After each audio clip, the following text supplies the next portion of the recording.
Hey everyone, welcome back to Guided Passages. If you're here, chances are you're struggling with something so many parents face. Your teen just won't talk to you.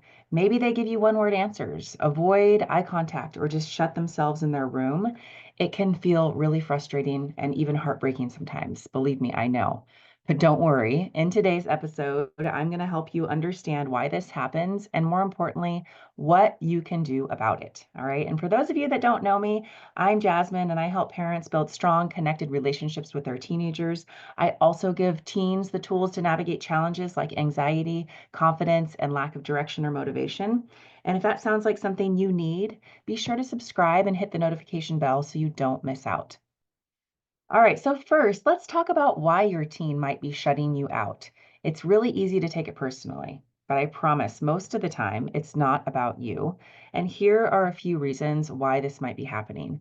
So, first of all, they might just be overwhelmed. School, friends, social media, all the things that they're facing each and every day. Teens deal with a lot, and sometimes they just don't have the energy to talk. All right. Number two, they might fear judgment or lectures. So if past conversations with you have led to criticism, even if unintentional, they might retreat, right? They might not want to open themselves up for a lecture or for judgment, right?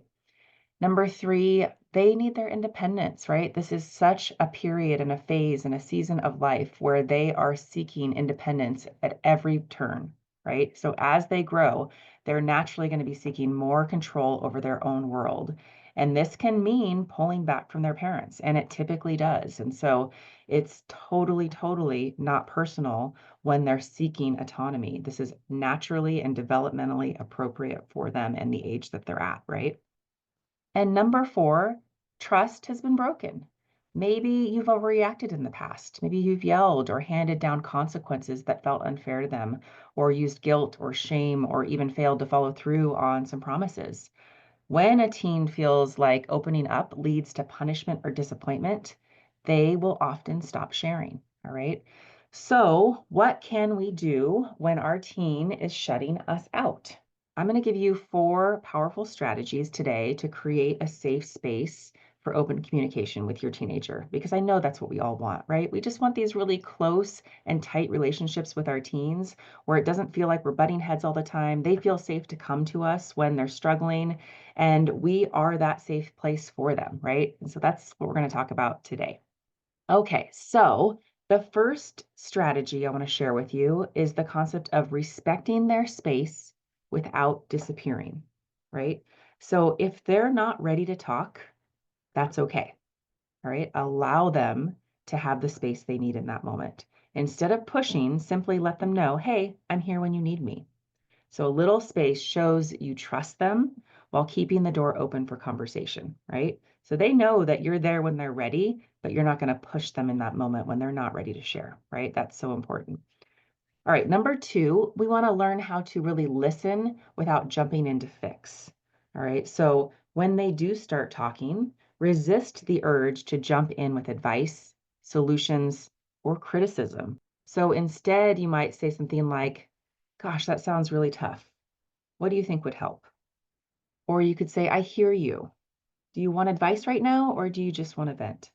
So sometimes just being heard is all they need to feel comfortable about opening up more often. All right.